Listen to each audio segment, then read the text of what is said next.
Hello and welcome to this edition of Manx Radio Newscast. Something slightly different for you today, and if you're a fan of the Beatles, something you'll definitely want to stay tuned for.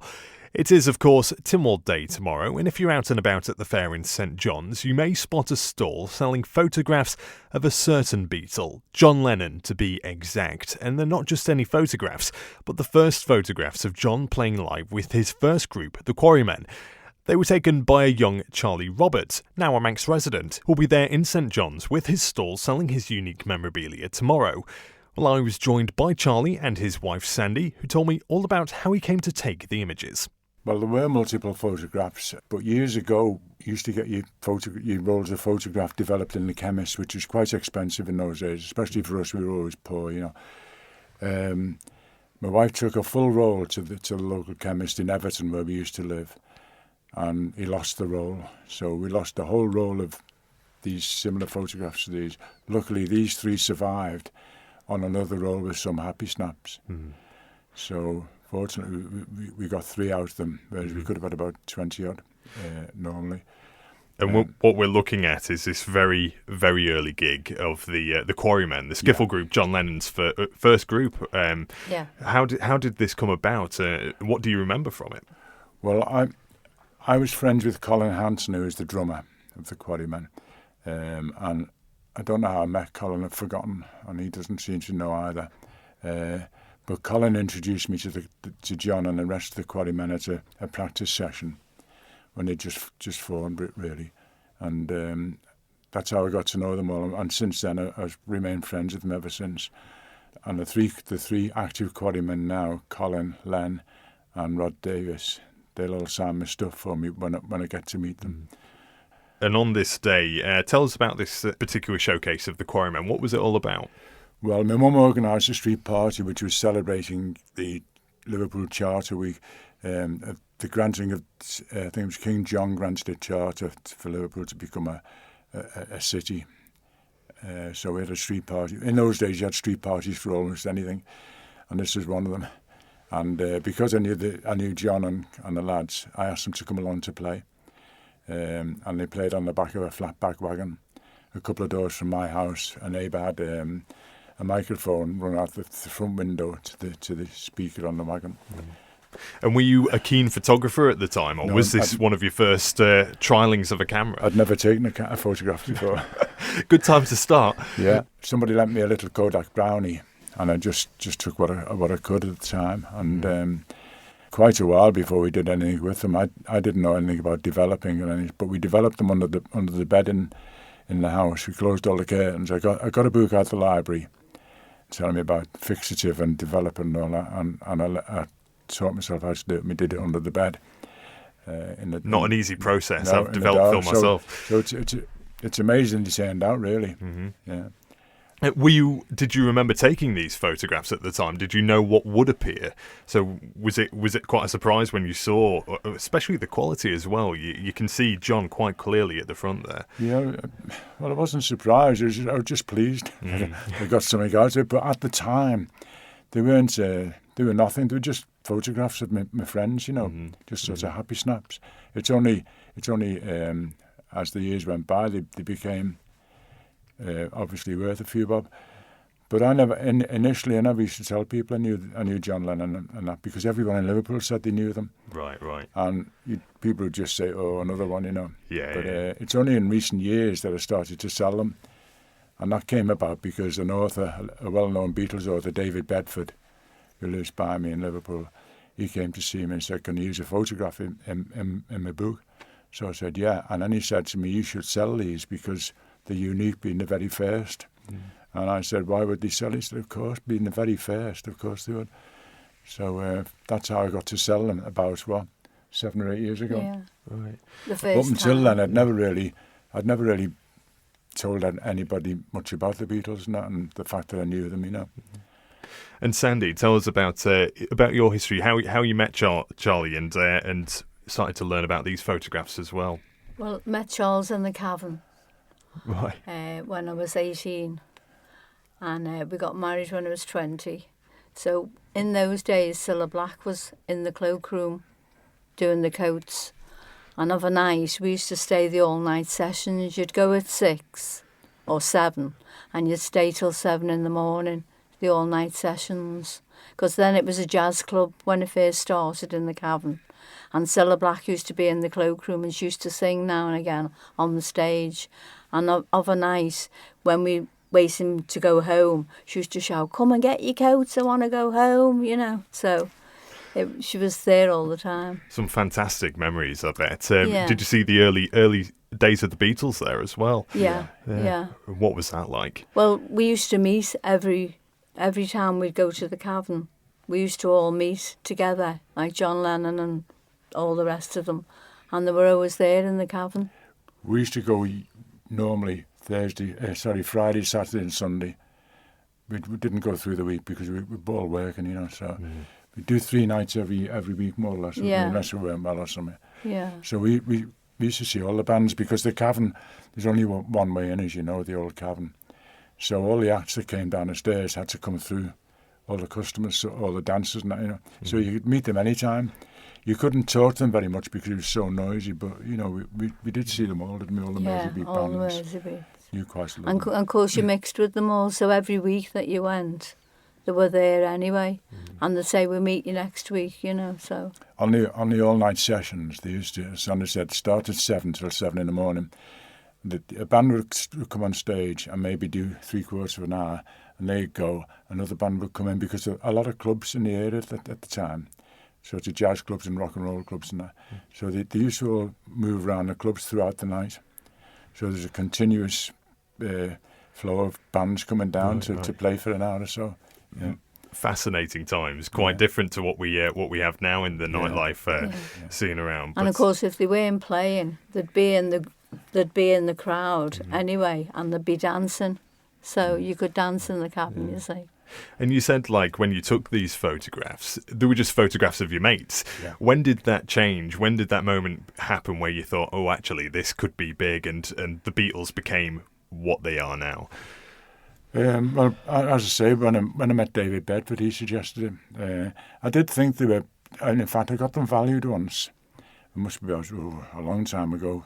A fella came up to Liverpool from Sotheby's, valuing stuff, and he valued mine at the time, the originals that was, as £1,000 each. That's going back about 20-odd years ago. Oh, it's more, Charles. Well, I'm not too sure the time, but a long time ago they were valued as the originals, which you haven't got now, because they were sort of stolen from me in a roundabout way and sold at auction. And because they were sold at auction, I can't claim them back.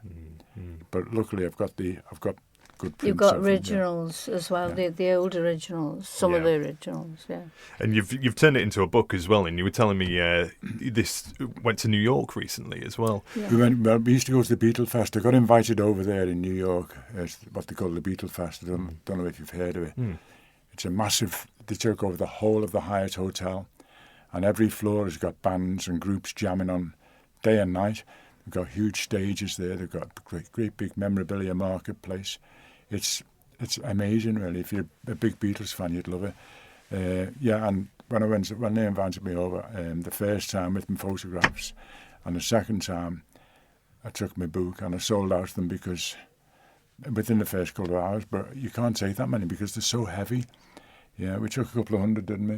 We struggled to get them over there, you know. Yeah. And these are heavy. When they're in the mounts, a couple of hundred of these are heavy as well, you know. And what do you remember about this gig that you photographed here? Do you remember what they played at all at the time? What was on their repertoire? I know what they would have played, and they say they remember what they played, but we don't know when matured. It was like sort of Lonnie Donegan stuff, and mainly Rock Island Line and stuff like that. Yeah. Lonnie Donegan was a big influence. Because it's that biography, what you call biopic many years ago now, Nowhere Boy. Yeah. I remember watching that, and they played at a village fete or something That was the Wilson Fete, yeah. Right. Those photographs taken on 22nd of June, and 2 weeks later was the Wilson Fete. I think it was the 6th of July. And that's when John met Paul. Yes. And Charles was there then. Really? I was there, and there's one person who says, Gary said he can remember exactly what happened and what was said, but I don't believe that. Because I was there as well, and everybody else that was there, they didn't even see Paul because he was just another lad who came in off the street. There's quite a few at the time. It's quite a busy little venue in the church hall, and obviously they met, but nobody knows what was said, and nobody even remembers what happened. So all of a sudden, people say they can remember, but I can't remember what happened and what was said. Oh, well, I'm sure there'll be many people on the Isle of Man looking to pick your brains at the Tynwald Day Fair. Just tell us why you've ended up moving over to the Isle of Man as well. Well, that was because my son, we're both retired, obviously. My son retired police, Bobby, and his wife, and they were worried about our grandson who's 14. And in Liverpool, although we lived in a nice affluent area of Woolton Woods, right by Strawberry Fields, there's a lot of violence going on. So my son was worried about so many kids getting stabbed. I mean, there's another one stabbed last night in Skelmersdale, apparently. So he said, do you fancy moving to the Isle of Man? Well, I've never really thought of it, although Sandra's sister lives in St John's. She's been here a long time. So we talked about it, and in the end we said, yeah. So we looked for a big house, and the only one we could find that was suitable for all of us was this one in Kirkmichael. It cost us more than we expected. the amount of work we've got to do on it, you know. So how long have you been here now, and what's your impression been like of the island? Yeah, well, we know the island from years ago. We used to come a lot, but as we got older and we got involved in more stuff, we haven't been fairly recently. But we like. I mean, it's a nice place. It's so relaxed. Yeah. Hard to get work done. Absolutely. Bit expensive, but yeah, we do like it. We do. And you might have seen this already, but the island has a little bit of John Lennon photography heritage anyway. There's a very early photograph of John playing as a school child on I think it's Port St Mary Beach. Have you seen that? Yeah. So we can add that to the collection now with yourself as well. I don't know who took that photograph. I think he was about 10 or 12, was he, something like that? Yeah, and people were saying he's right at the front of the crowd. You can tell he's a leader, even at that age. It reminds me, it's quite similar of the photograph you've taken. Obviously, he's here, right at the front, and you've had this colorised as well to make just John stand because out. He had that red shirt on, you see. Mimi bought him half a dozen apparently at Garston Market, and it looked like he was wearing the same old shirt every day, but it was a different one. It was a clean one, same shirt but a clean one. Because he always wore that. He thought he was a big teddy boy, but he wasn't really. He was only pretending, really. He used to put that swagger on, you know. And, I think a lot of people who saw him thought he was a bit of a hard case, but he wasn't. Yeah. Softy. Yeah, and they used to go to gigs, and they'd get chased, and they'd have to leave the tea chest behind. Yeah, they got chased. Because John Lennon was the first to run. Right. Yeah, he was the quickest away. Yeah, there was a place called Wilson Hall, which was notorious for the local gangs to get there. You know, they played there a few times, but one time I was with them and we got chased by, I think it was the Dingle Gang or something, that was the name. They chased them and they had to drop the tea chest and run. And because I was with them, they thought I was one of them, and I had to run with them, you know. I think John jumped on a bus that night. A bus was passing, so he jumped on a bus and got away. But, not on the roof like you did in They were always after John because they always thought he was winking at the girlfriends, but he wasn't. He was squinting. You know, he should have been wearing glasses, but he didn't. Yeah. Well, this is excellent, and you're going to be down there on Tynwald Day. Sorry, you were going to say... I was going to say, tell them about Littlewoods, how it started. Oh, the party? No, you used to get the record. Oh, they made when they made the record, That'll Be the Day. They passed it round. Everybody had it for a few days or a week, and eventually I had it. And the idea was, I worked in Littlewoods at the time, big factory, mail order place in Crosby in Liverpool. They had a huge canteen with hundreds of staff there, so they used to play records over dinner time. So I took it there with the idea of giving us some publicity, and they used to play it more or less every day for quite a while until I brought it home, and we had it for quite a while. Found Sandra going to make, in those days people used to melt the 78s and make plant pots out of them, shape them, and they had a drainage hole in the middle anyway. And she was going to do that with That'll Be the Day. And I was going to do it with That'll Be the Day, and it went for about £1 million. Yeah, didn't it? Can you Paul imagine? McCartney brought it back. because she was going to do that with it, I gave it back. I don't know who gave it back to one of the lads anyway, and that was what happened. So, somebody, I forget the lad's name, but somebody stored it away for a long time. Then Paul bought it back.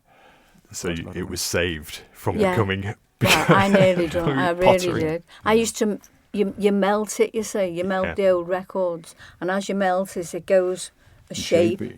So it goes a nice shape, and then you can put a plant in it. You say. A lot of people used to do that years ago. You're shaking your head, Charlie. Can you imagine? I know, yeah. I know. Yeah. Brilliant. Well, you'll be there on Tynwald Day, like we say, at the Tynwald Fair in St John's. If people want to come along and find out a bit more, are you happy to speak to them? Yeah. I like talking to people about that, especially people my age who remember what was going on. I like talking to them. I just tell them the truth about what I experienced. I wouldn't glorify things and that, because I don't like that. There's so many people written Beatle books who never knew them, who just compile them from bits out of other books and put them together and call it a Beatle book, and they exaggerate and tell yarns as well. Mm-hmm. I believe when I was in New York, they were telling me there's over 6,000 books. Now I don't know what they can find to write in 6,000 books, but they're just compilations, a lot of them. Mm-hmm. One author came up to me at the Beatles Fest, and she's quite a well-known author over there. She's written about eight Beatles books. And she said, I've written a chapter on your street party. Would you like to read? She gave me a book. So I read it, and when she came back later on in the day, she said, what did you think? I said, well, it wasn't true. It was all lies. She put things in like, we were all swearing, effing and blinding. And they were all jumping on the wagon and dancing, and they couldn't have danced because there was no room. Well, you see on that there's no room to dance. There was 6 lads, the drums, and that, on a G-chest. It was only a flat back wagon. You couldn't dance on that. But people make stories up, and the shame is the real fans believe it. Mm-hmm. Because it's in black and white, they believe everything. And I always say to them, don't buy books unless it's an authentic. If it's somebody who knew the Beatles, or somebody who's researched them properly, like, I don't know if you've heard of Mark Lewison. Sure. And Mark Lewison is the foremost Beatles author in the world. And his books, I mean, they're huge volumes. He goes into such detail. It took 10 years to write. Right. The history of John's family and Paul's family, great-grandparents, where they were born and where they lived. Mm-hmm. And funny enough, when Sandy used to live before we got married, next door was Paul's. I used to live in Fishguard Street in number 6, and Paul McCartney's grandfather lived next door. Right. Yeah. So it's a in small number world 8, sometimes. all those years ago. Mm-hmm. Mm-hmm. So, So it's weird the way it's happened. And I met Paul the last time I saw Paul was I worked in the College of Art in Liverpool, and I was going to the underground car park, and a big limo pulled in, and 2 big black minders, and Paul and Linda got out. So I couldn't resist. I went over to it to say hello, and they weren't happy, the minders, but Paul stood there, and I told him, I introduced myself, and he thought about it, and he said, do you know what, it must be 40 years since I saw you. Yeah. And he didn't recognise me, because obviously I've changed so much, but I've recognise seen him because we see him every day in the media, don't we? Of course. And I've seen an old picture of you, I think, Charlie, with that rock and roll style. Yeah, I don't know what you'd call it now. High piled. Yeah. But I haven't got many pictures of myself when I was younger. I've never been into getting my photograph taken, even now. Prefer to be behind the camera. Yeah. Me too. Well, thank you very much for coming in, Charlie and Sandy. Fascinating to hear the story. Thanks for having us. Not a problem at all. Remind people where they can find you on the day. Well, I'm at the Tynwald Fair, and I'm on stall 96, wherever that is. I'm not too sure. But we'll look out for it. I just hope it's near a public toilet. Charlie Roberts and his wife Sandy there. Well, if you do happen to see them at their stall in St John's tomorrow, make sure to say hello. That's all from me for now, Guramayad, and thank you for listening. Thank you for making it to the end of the Little Manx Radio newscast. You are obviously someone with exquisite taste. May I politely suggest you might want to subscribe to this and a wide range of Manx Radio podcasts at your favourite podcast provider, so our best bits will magically appear on your smartphone. Thank you.